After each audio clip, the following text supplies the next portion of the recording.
аз саҳифаҳои таърих маълум гардидааст ки тоҷикистони азизи мо ҳамчун яке аз кишварҳои бостонӣ дар қаламрави Осиёи марказӣ маҳсуб мегардад ва гӯшаву канори ин кишвар бо бозёфтҳои таърихӣ, марҳилаҳои таърихӣ гуногуни зиндагии одамонро муаррифӣ кардааст. ва айни ҳол мо қарор дорем дар ноҳияи Ховалинг ва ковишҳои охири бостонӣ маълум кардаанд ки ин ҷо изи зиндагиномаи одамони замони ибтидоӣ пайдо шудааст. албатта одамони замони ибтидоӣ дар гӯшаву канори дунё ба сар бурдаанд ва дар Тоҷикистони мо низ чанд нуқтае ҳаст ки ба он давра онро рафт медонанд, вале ковишҳои таърихие ки ин ҷо гузаронида шуда истодаанд маълум карданд ки ин минтақа таърихи чуқуртар дорад. ва имрӯз дар барнома мо пиромуни коргузорӣ дар ноҳияи Ховалинг ва пайдоиши навидҳои тозаи илмӣ ба шумо маълумот медиҳем.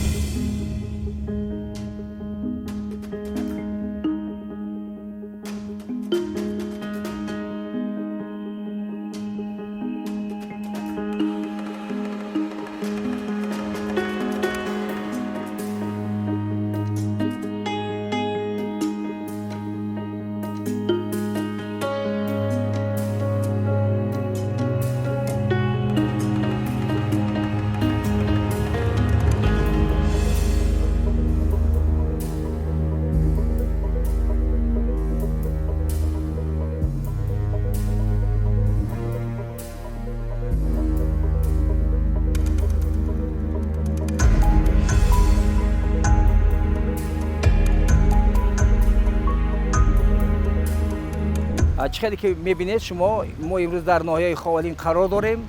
این یادگاری تاریخی که ما با نام آبی مزار یا لاهوتی نام میبریم که قریب تاریخی 700,000 سال را در بر میگیرد. در اینجا نمایندگان باستانشناسان اینستیتوت گئوگرافی شهر مسکو از ایران، از کانادا، از خود شویتساریا و ببینید که حاضر از خود چین یعنی از خطای آمده در اینجا همراه ما همکاری میکنند و به خاطر چی ما میگوییم که اینجا لاهوتی است یا آبی مزار است، چون که این دریاچه‌ای که شما در اینجا میبینید در دوره همون قدیم، دوره آبشین ابتدایی همون زمانه، دوره تاریخی قدیم این دریا در اینجا نمیگذشت، چون که 700,000 سال را اگر در بر گیرد این دریاچه قریب در بالای همین کوه جایگیر شده بود. در سالهای خیلی زیاد ببینید که دریاچه این خاک‌ها را عبور کرده و ببینید که در چخری چند متر جایگیر شده است و ما گفته می توانیم که این یادگاری تاریخی به دوره عصر سنگ منسوب است. در خود ناحیه خوالینگ از خانقاه 1 خانقاه 2 یعنی تاریخی 600,000 ساله دارند و آبی مزار یا که لاهوتی تاریخی 700,000 ساله دارند و یادگاری تاریخی که با نام کولدره نام برده می شود در دوره شوروی که خودی وادیم الکساندرانوف و دیگر باستانشناسای شوروی در اینجا کار کردند تاریخ 950 تا 1 میلیون سال را در بر میگیرد.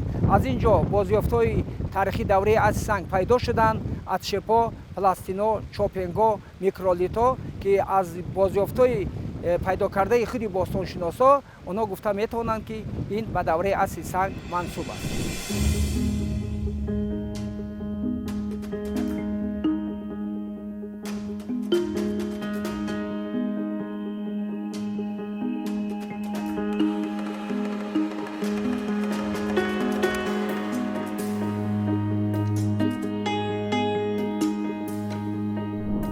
муайян намудани марҳилаҳои қадимтарини таърихӣ кори саҳлу осон нест.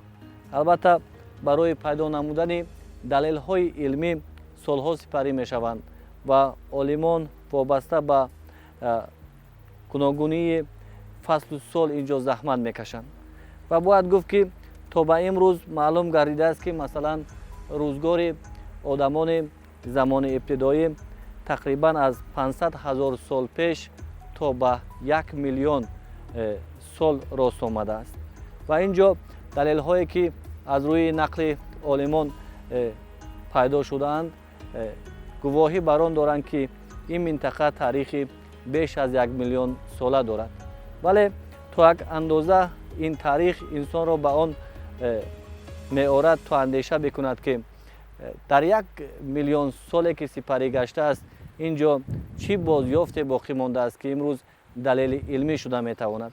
Ва албатта мо асроре ки инҷо ниҳон аст онро то як андоза ба чашм дида наметавонем, зеро барои дақиқ кардани баъзе бозёфтҳое ки ба ин қадар сол гувоҳӣ медиҳанд, барои онҳо озмоишгоҳи хосае ҷой дорад ки албатта олимон бозёфтҳои худро ба ин озмоишгоҳ роҳӣ мекунанд ва он ҷо хулосаҳои аниқи илмӣ мебароранд.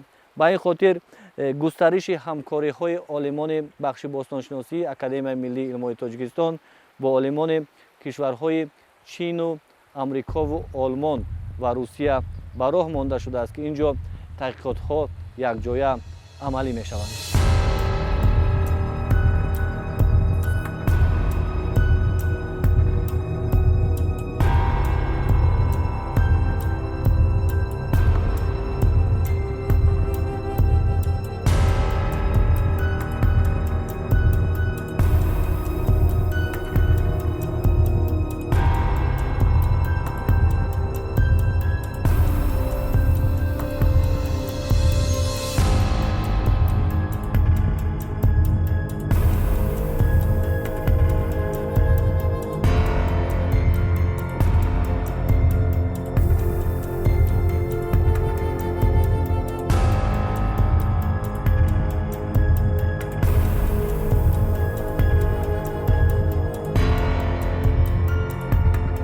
таҳқиқоти дар омӯзиши асри санги Тоҷикистон дар ҷануби Тоҷикистон солҳои 80 аз тарафи Институти таъриху мардумшиносӣ ва бостоншиносии Академияи Миллии Илмҳои Тоҷикистон саршудагӣ буд. Асосан ин ёдгорӣ дар соҳили рости дарёи оби Мазор ҷойгир ҳаст. чӣ хел дидаистед шумо? ин ҷарӣ баландии ин ҷарӣ тақрибан 140 метр ташкил медиҳад ва ин аҷоибаш ҳамин ки дар қабатҳои ҳамин ҷарӣ дидаистед шумо қабатҳои сурх шоколад ранг дорад. ин қабатҳош 3-4 метр ташкил мекунад. ин дар давраи иқлими ҳозира замон гарму намнок буд. ино дар вақти ҳамин иқлим ба одамои ибтидоӣ инҷо омада зиндагӣ мекарданд. ин қабатҳое ки дидаистед ҳамин ҷарида 7 ихли қабат дорад. яъне инҷо одамои ибтидоӣ 7 бор омада буданд кай ки дар ки яхбандӣ давраи яхбандӣ ки мегузашт ино бо гашта меомаданд. агар масалан иқлими гармӣ тақрибан 25-30 ҳазор сол мебуд, яхбандӣ 50-70 сол мебуд. яъне баъди гузаштани яхбандӣ баъди 50-70 ҳазор сол одамои ибтидоӣ бо гашта меомаданд. ин давра инҷа ба тақрибан инҷа 7 қабат мавҷуд аст. аз инҳо қабатҳои 4, 5, 6 ки тақрибан 400-600 ҳазор сол пеш буданд, инҷа одамои ибтидоӣ зиндагӣ мекарданд. инро бозёфтҳои археологие ки мо дар вақти корҳои ҳафриётӣ мегузаронем пайдо мешавад, инро исбот мекунанд. беғайр аз ин усулҳои геологию баъд олатҳои меҳнатӣ ки мо меёбем, ино мо ба масалан аз 400 то 600 ҳазор сол техникаи ва технологияи ҷудокунии санг барои истифода барои рӯзгории одамои ибтидоӣ инҷа мо мебинему меомӯзем. асри санги қадим мегӯяд вайро. унҷа техникаи оддӣ буд. масалан ду сангро мегирифтану ҳамдигар бизада мегирифтану мезадану ана дидистед. мана инро ба ҳазур буридан мумкин. масалан ин қати шумо буз ёки говро қапидана одамои ибтидоӣ масалан ин қати на бурида на фақат задан мумкину кушта мумкин. лекин кай ки ҷудо кардан сангро خوب من نه رو نوع تیزیش میبریدن. اوه با هزو رنگ کوچه برین با یک 5-6 تا میکند میدان یک گروه یک یعنی خیلی عادی تکنیک جداکنی سنگ عادی بود. اونجا بغیر از سنگ فقط استخوان‌های حیوانات بودن و شاخه‌های درختمون دیگه نه متال و نه شیشه نه پلاستیک هیچی نبودن. اگر سنگ دریایی باشه دریا مثلا در وقتی سیل آمدن به سنگ همدیگر به میزند و خیلی جدا میشود لیکن خیلی نگاتیو ها 3-4 تا میشود ماکسیمم یا 1 تا. لیکن اینجا سیستم دارد مثلا میگیرد و گیر توپش زدن میگیرد. این طبیعت این رو کردن نمیتونه. برای تازه کردن از پوست رو از روغن اینو رنگ و دندانای اره است که اینو میده میکردن و استفاده میبودن.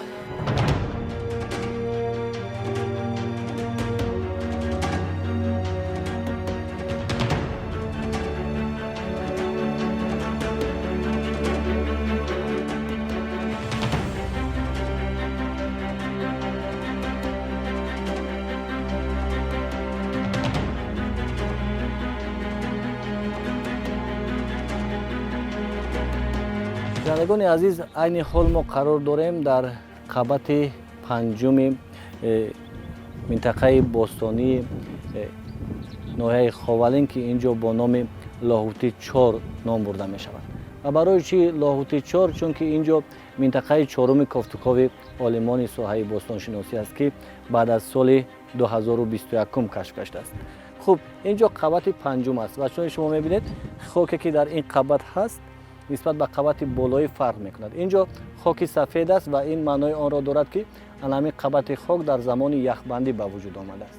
یعنی که اینجا هیچ یک زندگی وجود نداشت. ولی قبط پنجم قبط سرخ است و این قبط دوره مثلا تقریبا 500,000 سال پیش را معرفی میکند که در اینجا یک مرحله زندگی آدمان زمان عصر میانگی به وجود آمده است. یعنی همین گونه آلمان از یک قبط به قبط دیگر کافتوکاو گذرانده وابسته به پیدایش قبط‌های خاکی که اینجا نشانه‌های گوناگون فشردگی‌های خاکی موجود است دلیل‌های علمی پیدا کردند و آلمان میگویند که همین گونه 12 قبط تا پایان همین کوهپاره معین شده است و این در نتیجه خورده شدن همین کوهپاره از جانب دریای آب مزار که از پایان این کوه میگذرد پیدا شده است. یعنی این جایی که حالا ما هستیم تقریبا 500,000 سال تاریخ دارد و هر یک متری که در اینجا خاک پیدا می شده است در نتیجه 10,000 سال به وجود می آمد.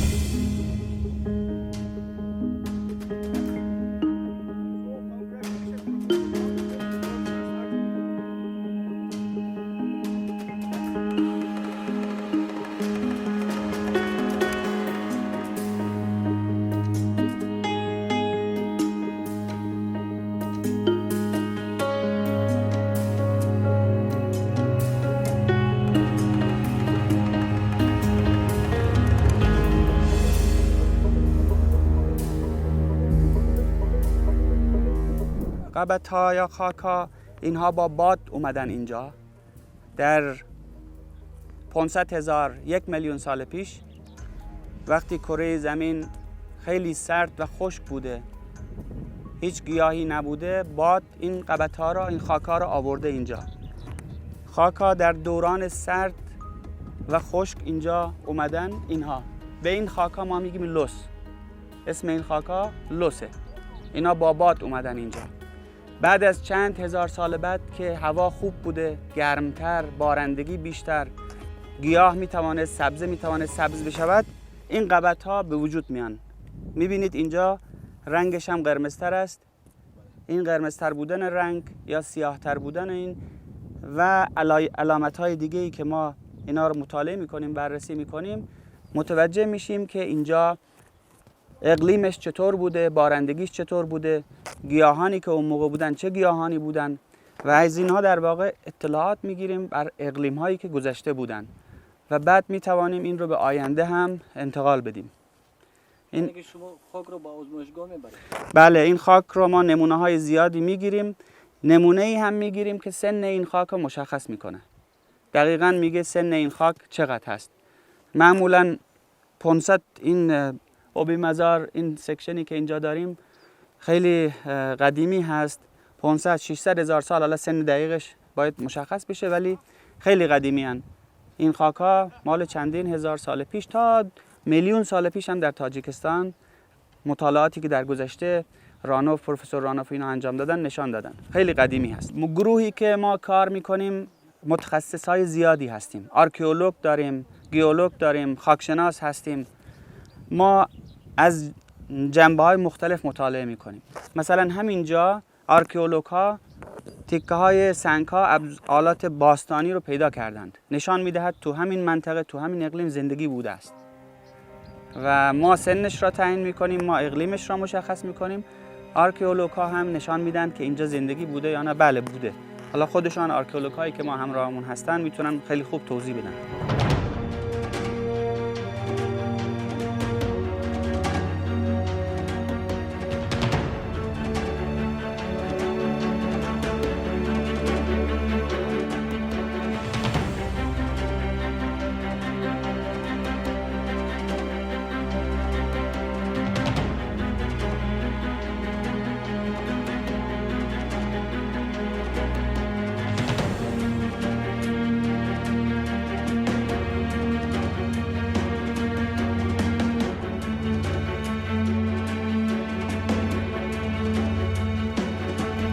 مکانی که ما قرار داریم اینجا رو قسمت آموزشی چهارم میگویند و که با نام لاهوتی 4 معلوم است. به کدام خاطر لاهوتی 4 میگویند که اینجا با تقریبا 400,000 سال تاریخ دارد. و در این قبط نیز قبط‌های رنگه خاک موجود است که یک مرحله رو از مرحله دیگر جدا میکند. یعنی قسمتش به زمان سردی مرحله زندگی مردم و قسمت دیگر قسمت خاک سرخ است که آنجا از بودن حیات گواهی میدهد.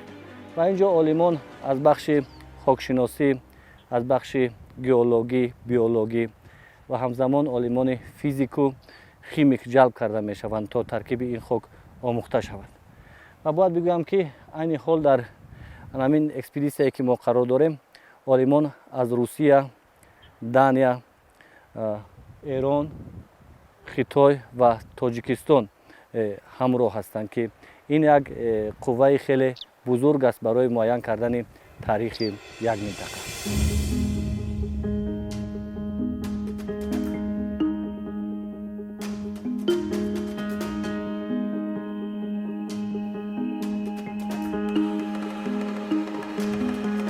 بینندگان عزیز، چون که شما دیده استودید ما از بلندی تقریبا 120-150 متر که در بلندی قسمت چهارم همین منطقه یعنی که پروژه آموزش شده ایستاده است برگشته ایستادیم و همین گونه ایزها یا که پیروهای خاص گئولوژی اینجا ساخته شده است تا عالمان تاریخ همین جایها به بالا برویند.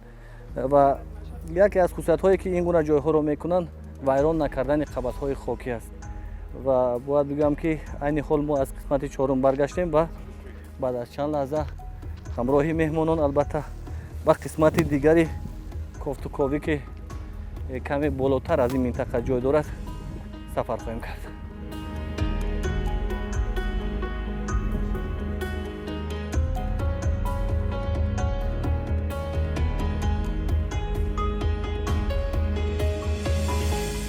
So the project started, the start was roughly in 2019 when I came here the first time with Recep Kurbanov from Moscow State University. باری اول من با اینجا سال 2019 هم آمده بودم همراه عالمان روس و برای کار کردن در این محیط مرا گزارش نمودم. این مکان 4 سال است آموخته می شود و در این هنگام کارهای زیاد دایر به آموزش خاک به انجام رسیدند. مشکل است که برای اکسپدیسیا از یک کشور عالمان همه ساحه‌ها را پیدا نماییم. با این خاطر ما عالمان بهترین را از تمام کشورهای عالم جلب کردیم تا با امروز از کار خود و همکاران قناعتمند هستیم. to use the latest technology applied to these beautiful sections.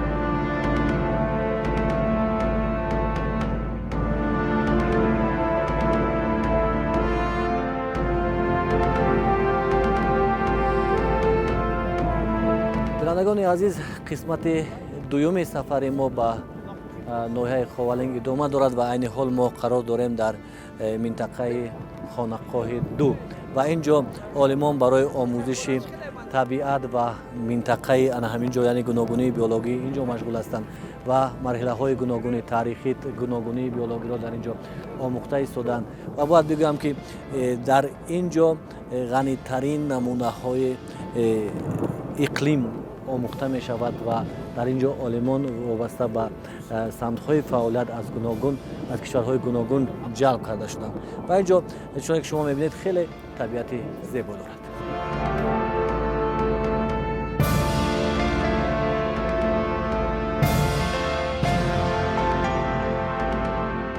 И здесь у нас уже 5-й год идут работы для того, чтобы изучить историю климата и историю древнего человека. Дело в том, что в геологии есть такие породы, которые называются лёсы. И в них записана история того, как менялся на Земле климат.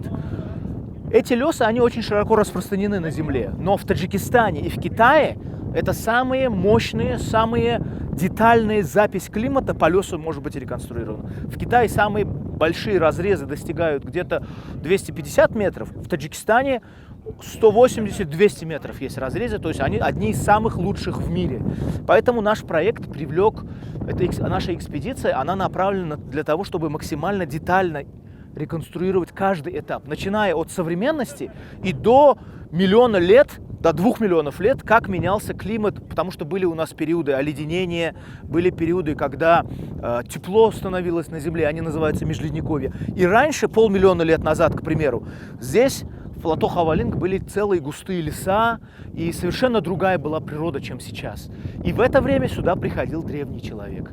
И таким образом в нашем проекте совмещается геология и археология вместе для того, чтобы определить, какие были люди, когда они сюда пришли, когда был самый древний момент заселения Центральной Азии, потому что лесовое плато Ховалинг в Таджикистане – это самый уникальный объект вообще всей Центральной Азии для изучения человеческой истории и для изучения климата. Бинандагони азиз, чуне ки шумо мебинед дар Хов ана ҳамон ҷойҳое ки каме изҳои кандагӣ ба назар метобад, он ҷо маконҳое ҳаст ки олимон он ҷо фаъолият мекунанд ва аз рӯи гуфти олимон бармеояд ки танҳо дар Тоҷикистон ва танҳо дар Хитой ду минтақаи бисёр олӣ ва нодиртарин дар омӯзиши таърихи инсоният, яъне ки таърихи одамони замони ибтидоӣ ва омӯзиши иқлим мавҷуд аст ки дар ҳамин ду минтақа ҳам олимон гурӯҳ фаъолият мекунанд. I think two. One is this is a very good archivist to ҷангалҳо ин далелҳои рӯшани таърихӣ ба ҳисоб мераванд ва ин ҷангалҳои қадима ҷоеянд ки намунаҳои гаронарзиши таърихиро доранд. Ба ин хотир омӯзиши ҷангалҷойҳо ин омӯзиш кардани роҳи инсон ва зиндагии ӯ дар минтақаҳои гуногун ва муҳитҳои гуногун аст. омӯзиши чунин маконҳо асос барои пайдоиши маълумот бобати одами ибтидоиро дар Осиёи Миёна дода метавонад. China and the Tajikistan here.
бинандагони азиз, ҳамин тариқ мо аз минтақаҳои бостонии ноҳияи ховалинг дидан кардем ва шоҳид гардидем ки чӣ гуна ин ҷо олимони бахши бостоншиносӣ фаъолият мекунанд ва қабат ба қабат хокро меомӯзанд ва марҳилаҳои чуқуртарини таърихи инсониятро аз ин ҷо меомӯзанд ва ҳамзамон доир ба ҳамкории олимони тоҷик бо ҳамкорони хориҷиашон ошно шудем ва умед мекунем ки анҳамин ҳамкориҳо самари хуб медиҳанд ва боз дар наздиктарин ҳангомҳо мо муждаҳои нави илмиро аз ин минтақа шоҳид хоҳем гашт ва ин ҷо мо барномаи худро ба анҷом мерасонем ва дар фарҷом гуфтанем ки ифтихор мекунем ки фарзандони ин диёри бостонӣ ҳастем. То барномаи дигар шод бимонед.